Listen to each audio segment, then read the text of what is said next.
Hello everyone. Today we are going to be talking about how best to deal with early pressure, and specifically the king of early pressure itself. It is the Zhuge rush. We have a game here between Zhuge's Legacy and myself playing as the Delhi Sultanate.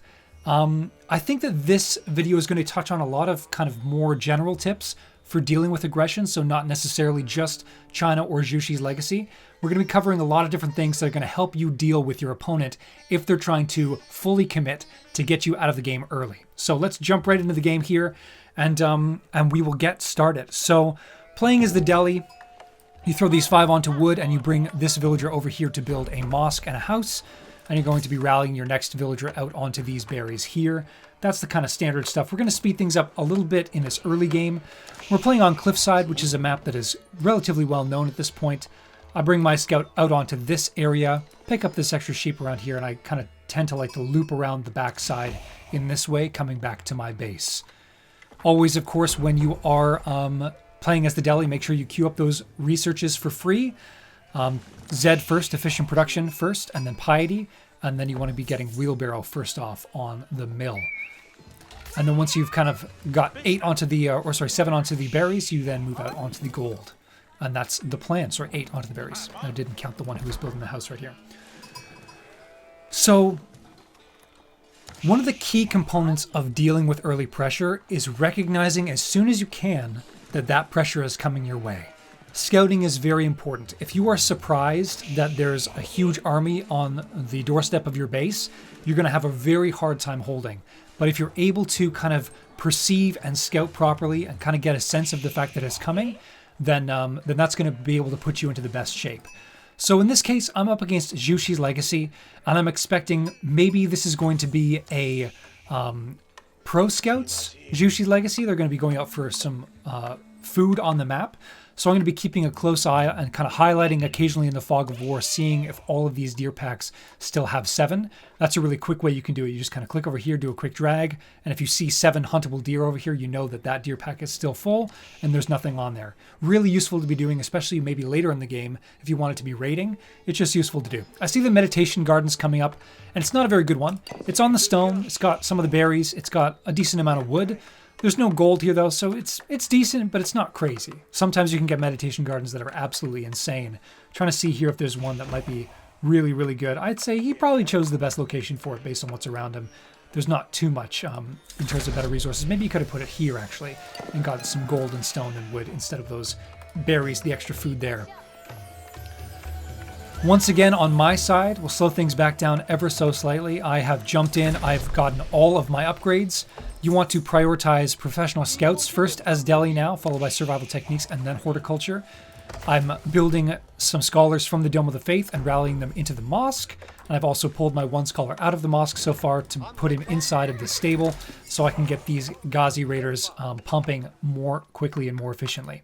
But right now, I'm still very much focused on getting some sheep. If you take a look at my vision, I haven't scouted this back corner of the map yet, so I'm just going to take a real quick look with my scout back there.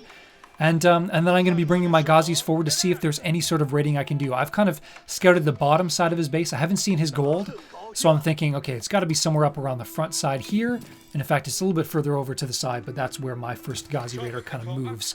I kind of decide to go up and around this area. But once again, I don't really know what his plan is yet. I'm really keeping a close eye on these deer, wanting to make sure that they're coming out. If I was able to see this, though, this right here is an insane indication that the, yeah, we got an archery range. We got the Zhuge pumping immediately. This is a rush 100%. And I would say that at this moment right here, if you're playing against either China or Zhuge's Legacy, if you see even a single Zhuge out on the field, then you should be expecting some pretty significant early feudal aggression, and you should absolutely be doing your best to prepare for that. So I do see this Zhuge, and I may not make a big move yet, but it's a very clear indication that that could be something that's coming. And now I see 2 of them, so definitely interesting. I decide to bring this Ghazi all the way back to my base. You can see I've shift-clicked it all the way back home just so I can keep it full health. One of the benefits of Delhi having those early scholars is that you are able to heal up any low health units. So this one, even though it's 5 HP, it's going to be back to full once I kind of go back home and heal things up a little bit. But as you can see, my opponent, very committed. And this is another thing you want to keep an eye out for with your scout.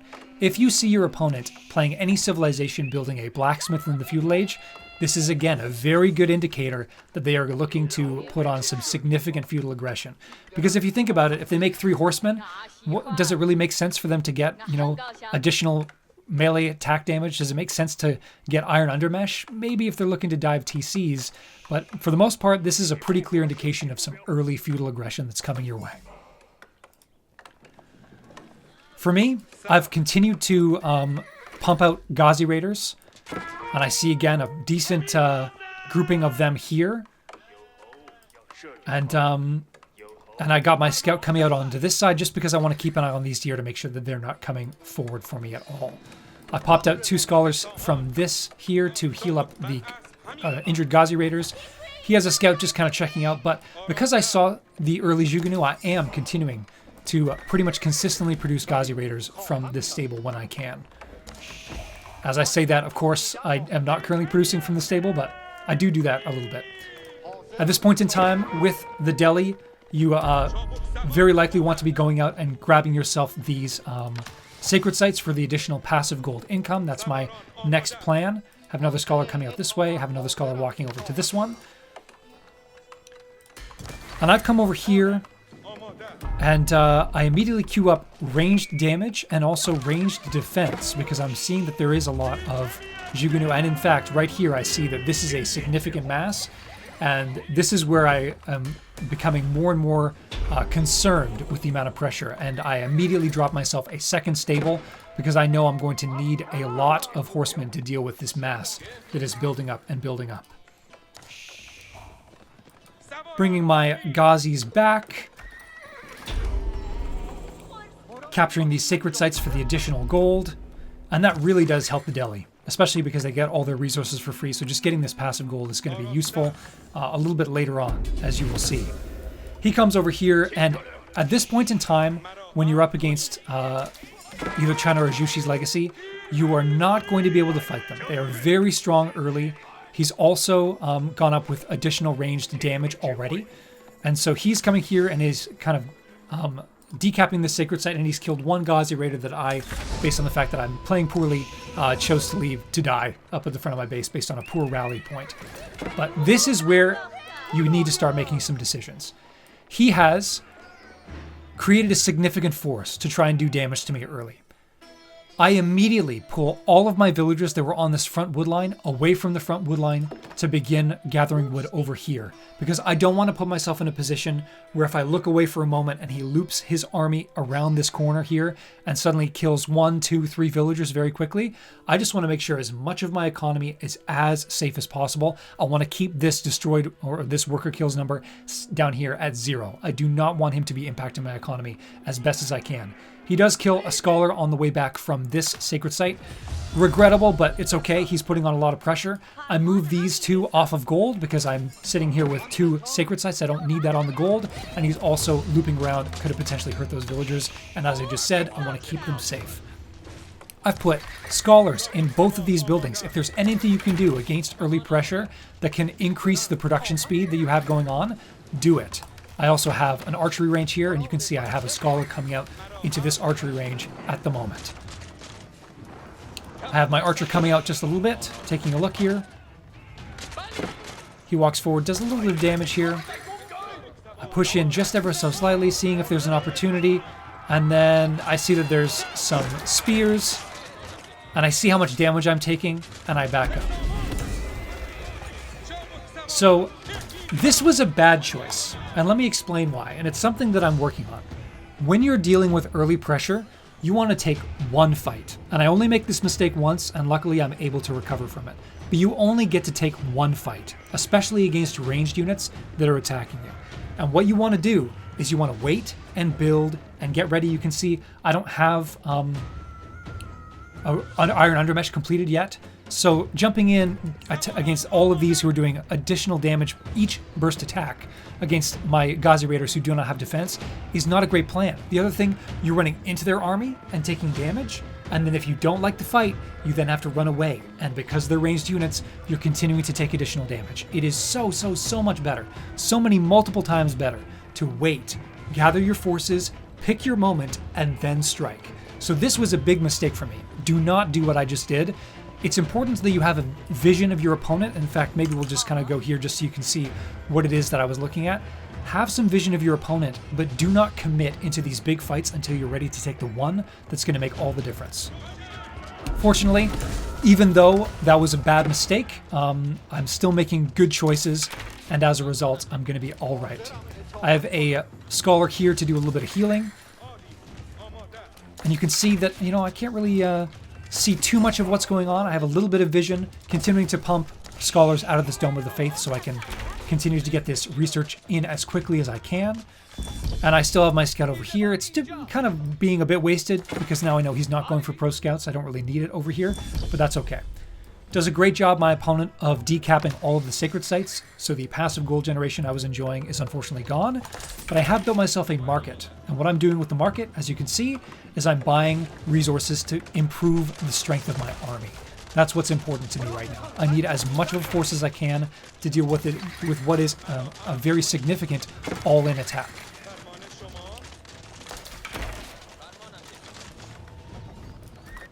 Continuing to build as much as I can based on the resources that I've got. Still no iron undermesh. That is a mistake. I should have researched that a little bit faster, a little bit earlier. But here's the deal. I can't really see what he's doing, but I do get a little bit lucky here. I did see maybe a little bit in the Fog of War the fact that he started to produce some rams. But if we take the vision back, you can see he's building up some rams and he's attacking this building with his units, his ranged units. This doesn't matter. And this is something you need to recognize. What damage has he done to me so far? He took a better fight than me when I ran in, ran out, but he has not killed any villagers. He has not destroyed any buildings. He has not impacted my economy other than decapping the sacred sites in the slightest. So I'm still in very, very good shape right now. Because he's now thrown down 3 rams, this is 600 wood that he's spent on these siege units that are not yet completed, which is an amazing position for me to be in. I pull all my scholars at this point because I want to bring them forward to have them help me heal through whatever damage I have going on here. I want to bring everything I possibly can forward into this, and it's the perfect time because he has not only spent 600 wood on something that's not done yet, but because these rams are not completed, they're not at the front forward soaking up damage from my melee units when I'm auto-attacking or A-moving into his army. These are not soaking up damage in any way, shape, or form. It's the perfect chance to strike. So, you can see, I immediately make a move. I bring my Ghazi forward, I use my archers to start picking off the spearmen that run forward, and then this is the full commit that I was talking about. I have my archers already shift-clicked to killing the spearmen, and you can see they've all gone down in the flash of an eye. I have my scholars up here to try their best to heal up these units. He's trying to kill my scholars, but as a result, my Ghazis are just free hitting onto his Zhuge, and he still has 600 resources that he now gets refunded because this fight is an absolute bloodbath. Just like that, 31 army to 6. And this is a massive, massive improvement on my previous situation. He's done no economic damage. He's really accomplished almost nothing with a very significant early push. So what do you do now? Because I won this fight so significantly, I'm in really, really good shape now to try and do a counter push. If it was more of an even fight, I would be kind of continuing to build up units in my base in anticipation of maybe a second attack from him. But because I did so well, my thought right now is to kind of go forward, see if I can get him off of his gold to prevent him from going Castle Age. That's my next thought. I have a bunch of units back here continuing to pick up food at the back of my base. I'm bringing scholars forward now to recapture those sacred sites that were taken from me earlier on. And I'm coming in here and I'm disrupting his gold gathering. I'm using my archers to try and shoot at the spearmen. Still has a decent force of Zhuge, and this is the thing about China and Jushi. With the amount of resources and tax that they're gathering, they are able to remass pretty quickly. He also upgrades this outpost, which is going to be doing a lot of repair thanks to the villagers here. But I am able to destroy a bunch of these spears, and I'm keeping him busy. And I'm keeping him off of the gold. He currently has 8 idle villagers that are not doing much. And I'm more than happy to take down again his entire mass of spears, and then move back and take a deep breath. This scout, again, still doing absolutely nothing, should be ferrying some deer back to my base at this point. Eventually I do recognize that this wolf has taken me down. And I do have this scholar here on the sacred site. I want to regain map control now that I've been able to destroy his army, push back out of the base. And I'm still continuing to build units. I don't have my scholars inside my military buildings anymore because I sent them out to these sacred sites to capture them, which is fine because I'm not too focused on danger levels anymore. I know that I've done a decent amount of damage and I can now sit here and go, finally, get the scout moving, trying to get some deer under my TC at some point in the future. So now, what's my plan? I've done a great job pushing through, causing problems, doing a bit of a counter raid, killed one villager, nothing too crazy. And now I see he has a bunch of early palace guards coming through. The great news is that Ghazi raiders do bonus damage against armored units. So even though he's building those, I'm still in decent shape. But you'll notice that kind of as soon as I see that, my thought is to maybe start moving a little bit towards Castle Age. Especially now that I have that gold coming up from sacred sites. I kind of want to move out of this unit composition. I want to make sure I can start to get some crossbows so that I'm not going to get accidentally overwhelmed by massive armored units coming my way. You can see still a pretty decent sized army for me thanks to the fact that I won originally. And now I'm going to do a counter push myself. I have siege engineering completed, so I'm now going to build a ram on my end, and I'm going to see if I can take down this tower and again force him off of this gold vein here. Because if he's not on the gold, then that means he cannot get up to Castle Age. In this case, he actually has more gold than he needs to get up to Castle Age. He's over-indexing on this. But even so, I send this ram to be a distraction while I use the rest of my army to start taking down some of these military buildings. I even kill myself one of the Imperial officials, which is great. And now I'm just running in. I'm more than happy to kind of fight under this, trade out some of my army, force tons of idle time on him. He has 8 villagers inside this village, 5 inside the TC. And then, you know, I've done a little bit of damage and I decided, okay, take a deep breath, back up and go back home. I still have the military advantage. I still have the economy advantage. And you can see I just bought a little bit of food, which means now's the time to go up with the House of Learning. When you're playing as the Delhi, I immediately take 5 scholars out of the mosque here, and I start rallying them now that I'm going up to the Castle Age across the map to the various relic locations, so I can start picking those up as soon as I'm able to in this age. Queue up all of my upgrades. Economy upgrades. He's pushing me now, which is a great choice because I've just aged up, which means that I'm currently in a bit of a weak position given that I've just spent so many resources on aging up. So great choice by my opponent, but I'm more than happy to just take a step back and build myself one singular war elephant, and we'll see how that goes. This thing is an absolute tank, and it walks up and starts doing massive amounts of damage against his units.